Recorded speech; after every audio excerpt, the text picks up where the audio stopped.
Good afternoon, everybody. I'm so grateful. We just want to welcome you. My name is Angie Fernandez, and I'm your host today and monitor. So I am here. This is a community wellness town hall meeting. So first of all, I want to thank you for being here. Whether you're wherever you're at, the kitchen table, in your car, or you're just sitting down and just enjoying this. I'm really glad that you made space for this. Our mission today is very simple. It's educational. It's going to help us empower ourselves, empower you, inspire you. Our goal is to provide you information, hopefully and professionally, try to present and focus on awareness, wellness, education, and practical solutions. So today, this town hall is about that. It's about awareness and education. So our goal is to provide information to individuals, but also to your family, people that you love, to help make the best decision regarding their health. I'm so honored to be joined by some incredible individuals today. Tabitha Parenti, she's a glyphosate awareness speaker, and she'll share some of her personal farming stories, and she's going to walk us through some research behind it and why this conversation matters. And also, we're so honored to have Dave Sandoval, the creator of a solution. He's spent decades finding solution to this, not only this problem, but other problems to help with practical wellness solutions and hope for people that don't have hope. So behind the scenes, we're making all this possible through our friend and partner, Cami. Cami is our Zoom administrator, and she'll be working alongside admitting people, but also running this smoothly. So let's get started. I'm going to go ahead and have turn this over to first Tabitha, then we're going to have Dave, and then at the end, we're going to, before we close the Zoom, we're going to have a few question and answers. So let's get started with Tabitha. Take it away, Tabitha. Hello, everyone. So, this topic is something that is deeply personal to me. I grew up on a farm in Indiana, vegetables straight out of the garden, fruit straight from the trees, but our house was surrounded by fields that got sprayed. My dad was a farmer. I played in those fields. None of us ever thought twice about what was being sprayed. It was just farm life, and honestly, it was the best childhood. But fast forward to my early 20s, I developed serious health issues that would then wreak havoc on my life for nearly 2 decades. Severe food intolerances, debilitating digestive issues, pain and inflammation that was a 9 out of 10 for years. And every time I went to a doctor, a specialist, a surgeon, a clinic, they'd look at my labs and tell me that I was perfectly healthy. Everything was in normal range. So when someone introduced me to the concept of glyphosate, and I started to connect those dots back to the farm and the fields and the chemicals, of course, it all clicked. And of course, when I started to do something about it, my body responded in ways it hadn't in 20 years. I could eat food again without fear. I slept deeper. I had less pain. I had energy. And that's why I'm here. Because when your life is transformed, you can't hold it in. You can't keep it to yourself. You have to share it with others. So let's dive right into what is glyphosate. At its most basic, it's what we know and what you see on the screen. It is the active ingredient in Roundup. This is the most heavily used herbicide in the entire history of agriculture. Since its introduction in 1974, use has increased 300 times, and it is not slowing down. And a lot of people think that it's only on GMO crops, but it's also sprayed on non-GMO, wheat, oats, lentils, almonds, spinach, fruit, not just to kill weeds, but on many crops, it's sprayed as a desiccant. It's applied directly to the crop 2 weeks to a month before harvest to dry it out faster, which means the highest residues are there at the exact moment that your food is processed. And yet, it's not just the farms anymore. Now it's used in parks, in roadsides, golf courses, your neighbor's yard. And here's what stopped me cold when I learned it. Glyphosate isn't only a weed killer. It was first patented in 1964, not as an herbicide, but as a chelating agent for descaling mineral deposits in pipes and boilers.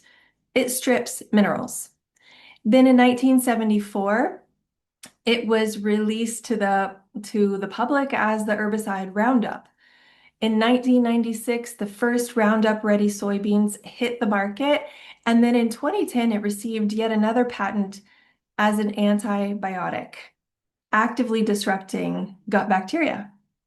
So what we're dealing with is not simply a weed killer, it is a mineral stripper, an antibiotic, and most of us are unknowingly consuming it on a daily basis.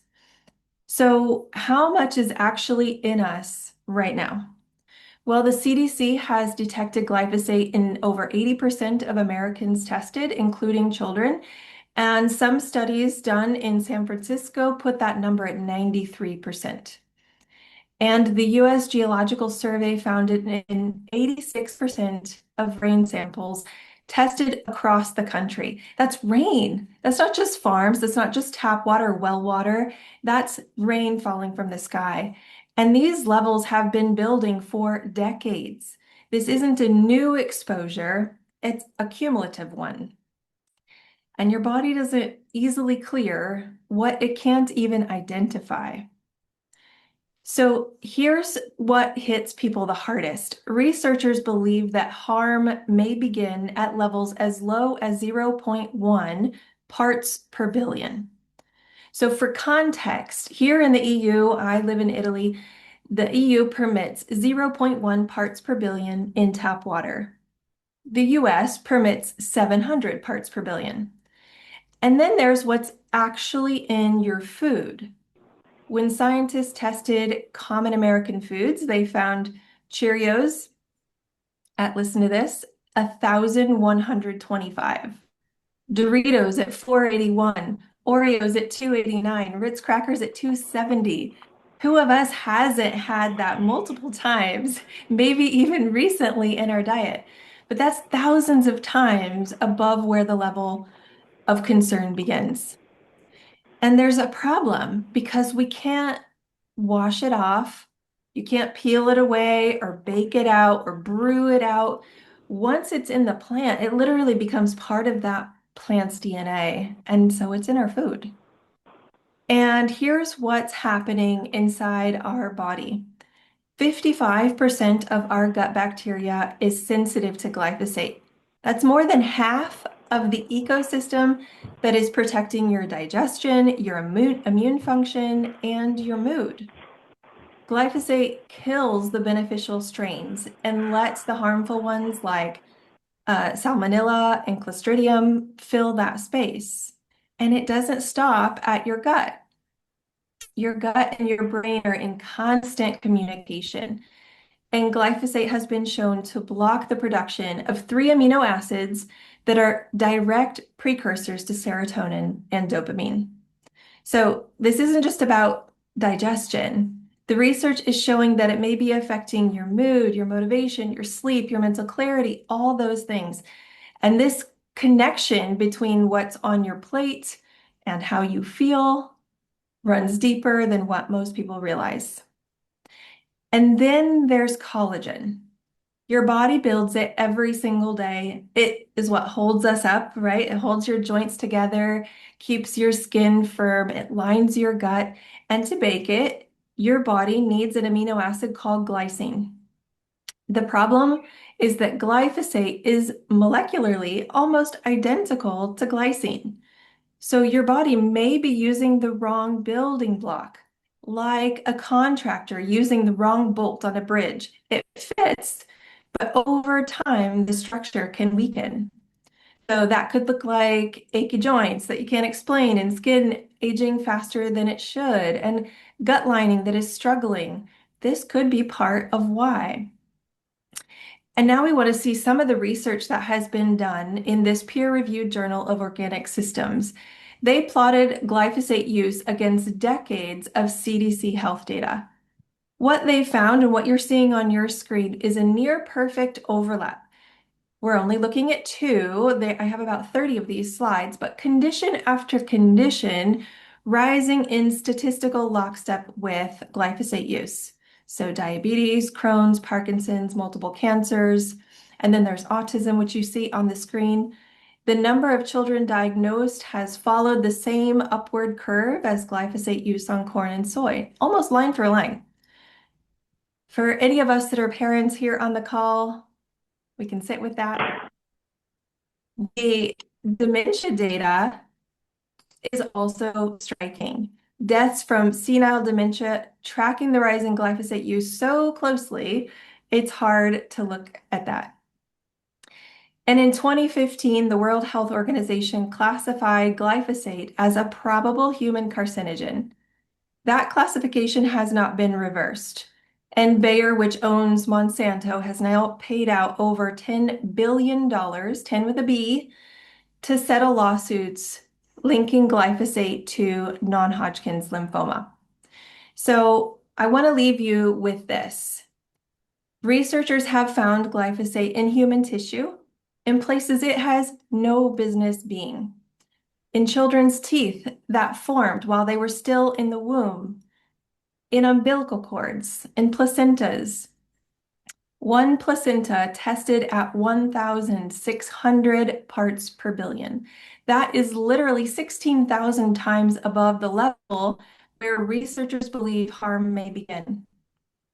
And these researchers noted that that child was born with heart defects. So this is emerging research, but the pattern is consistent. The further the scientists look, the further in it goes. And even if we cleaned up our diet completely today, your body still has years of accumulation to work through. So this is where we're at. Glyphosate is in 80% of our bodies. It's in our rain, our food, our children before they're even born. It may disrupt our gut, our hormones, our mood, our joints, and it's been accumulating for decades. But I promise we have good news. Angie, take it away. Thank you so much, Tabitha. That has been so informative and extremely helpful. So now we have a problem. It's very clear. But now let's talk about a solution. Here we have somebody that has created and has spent decades, yes, decades, studying and connecting between our environment and our gut. And he's going to take a few minutes to just why, and the hope. So let's pass it on and take it away, Señor Sandoval. Okay, well, I don't see that my camera's available, but that's okay. You'd rather hear me than look at me. I could tell you I've seen myself in the mirror before. So, anyhow, yeah, well, thank you so much for inviting me on. Even though I'm using humor in this transition, this is no laughing matter. I first heard about glyphosate over a decade ago. I was watching a movie. I lived in Hawaii and have a strong connection to the islands. And I saw that Monsanto was using Hawaii as a testing ground, that there were higher levels of glyphosate in certain parts of the Hawaiian Islands than anywhere else in the world. And the people were suffering, the fish were dying, the birds were dying, people were hospitalized and suffering from unprecedented levels of disease that had never been common whatsoever in the islands. And when they traced it all back, some researchers found that it all traced back to these test fields of glyphosate being used prolifically. And I knew that I had to do something. I had to do something about it. Sometimes you get so motivated, there's this fire in your belly, and you know that we just can't put up with this anymore. And so I thought about all the people I knew who are suffering from all these unrecognizable conditions, and I started praying and asked great creator to guide my hand. And within months, people came to me because I'm in the business of natural healing. I'm in the business of herbology. I'm in the business of, homeopathy and naturopathy. And that's just the crowd that I run in. And these people came to me and said, have you heard about this? Have you heard about that? Have you heard about this? And I started thinking that if I took the this, the that, and the other that people were putting on my desk and asking me, had I heard about them? I'm not sure that I know exactly the best way to use them, but if I put all three of them together, we really have a solution. So that's the background. I was exposed to the dangers. I was exposed to the impact. I was exposed to the suffering. And I decided that I needed to do something about it. So the second part of my story is I began to do research. I asked myself, what could happen if we take these ingredients and we mix them in a certain way together? Could they help people remove glyphosate from their body? Could they help repair the damage that was done?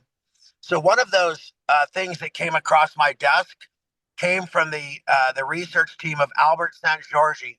For those of you who don't know, that's who discovered vitamin C. That's right. The very person who discovered vitamin C and realized what it was. He has a research group in his name. And they came to me and said that before he died, Albert Szent-Györgyi saw that cattle were suffering because of chemicals and their gut lining was being destroyed. And he actually came up with a solution that could repair the lining of the gut, the leaky gut syndrome, and allow that the chemicals wouldn't come in, but the nutrients would. And I put that on my desk, over in the corner of my desk. And then another person came to me and they said, have you ever heard of this sporogenous bacteria that blooms in the gut and starts gobbling up all of the bad stuff and taking out? And I said, well, that's really interesting. And I put that on another corner of my desk. And then I had another researcher come to me and they said, are you aware of how these certain compounds that are roots of plants use to get high quality nutrients out of the soil and into the root structure of plants? Uh, and I said, no, I mean, I was, but I wasn't. And they said, well, check this out. We've got a way to put it into food. And this is also the same elements that move nutrients from our gut lining into our blood. And I thought, wow, if this is real true. So here's what I did. I took these three compounds and I started mixing them together and testing them. And I found that at the certain right ratio, we could actually do something incredible. And that incredible thing was we could modulate, meaning we could free the chemicals that are embedded in our gut, as we were just being explained. And we could actually move them into an area where those sporogenous bacteria could gobble them up. And then with this modulator, we could move them then out of the body. And so, it was really an incredible theory, but it hadn't been tested. And so I asked my business partner, Amy, who I wish could be on the call tonight. I said, we're about to spend a lot of money, of our own money, the profits of this company, and we're going to sacrifice this year's profits and we're going to spend it on doing this research. And she agreed. She said yes. So we sent it out. We had third party human clinical trials done, small scale human clinical trials. And literally the results were mind blowing. We found that in only 6 short weeks, we were able to remove, and this is the truth, we're able to remove clinically proven 74.5% of the glyphosate that was embedded in your body in only 6 weeks out of your body. We're able to repair the gut lining by up to 35% where it had been compromised. And this also was incredible to learn. And we decided we needed to introduce this into the market. We needed to make it available to people so that they could heal themselves. And so just so that you know, I'm not a special person at all. I'm a regular guy. I've been teaching natural healing for decades, trying to lead people toward the things that they need to get better, to be better, to do better for their life, for their family, for their body. And we have done just that with this product in an incredible way. So I want to remind you of all the statistics that were cited. And I have a book called The Toxin That Came to Dinner. And in that book, you can download it free online. In that book, I've made these correlations between the increase of certain diseases, including autism, non-Hodgkin's lymphoma, and so many other conditions that are now widespread and prevalent and common that weren't widespread, prevalent, or common before the introduction of glyphosate. And the relationship is sort of hard to deny. And I've got chart after chart after chart that shows that the compounds, the increase of these compounds in our diet directly correlated to the increases of these diseases in our life and in our society, among our families and our friends and the people that we love and know, and among people we've never met. And so I want to invite you all to be with us, to hear us, you know, and to know that there is a solution, that you don't have to suffer, that we can change, you know, by eating better. We can change by including, this thing that we call biome medic, your gut microbiome. And we call this the biome medic. A medic is like, of course, a doctor. And so we're trying to heal the gut. We believe that you can by the way that you eat, that that you can by the way that you supplement your body. And yeah, and that's my story. It's not a lot to take in. We saw a problem, we worked on a solution, we proved that that solution is real, and we're making it available to you. Thank you, Dave. Thank you so much. We really appreciate your insight and all your information and your dedication to this. I'm talking about decades. So I want to close today, and I want to say something. I want to say, first of all, thank you. Gracias. Thank you for showing up for yourself, first of all, for your family, but also for your community. Remember, awareness creates understanding. Understanding leads to action, and action creates change. Well, la gusto es mío, mi comadre. The pleasure is mine. And there's so much more to do. There's so much more to come. There's so many more people to activate, so many more people to become messengers, so many more people to help themselves. And by doing so, start to help others. So please join us. This is a mission. This is a life quest.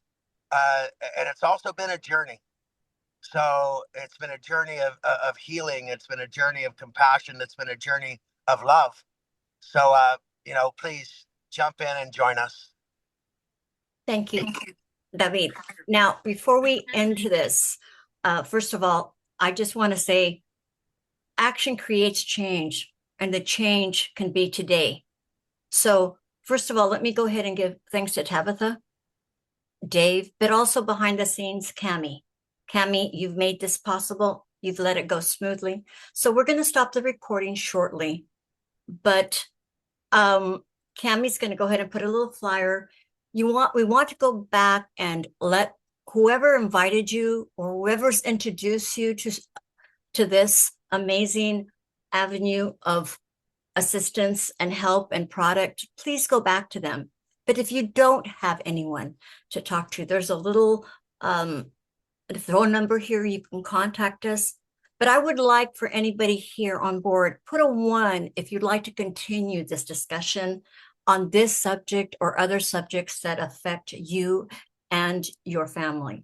So we're going to stop the recording shortly, and we're going to take 5 questions. The first 5 people that have their hand up will go ahead and answer their questions after the recording. But don't forget, go back to the person that shared this, either the physical flyer, and those individuals, that individual can and will be able to share the recording if you want to get this message forward. So, Cami, can you share that last deck? Yeah, it's not working, so I'm just sharing it in the chat. I'm putting that image there so everybody can get it from the chat. Okay, we can stop the recording, and if you have anybody that has any questions, we're going to take the first 5, and other than that, on the chat, you'll see the phone number that you could reach out to, because we want to continue this discussion. And like I said, put a number 1 if you want to continue this. We want to respect everybody's time. We said 30 minutes, and that's where we're at. So we can stop the recording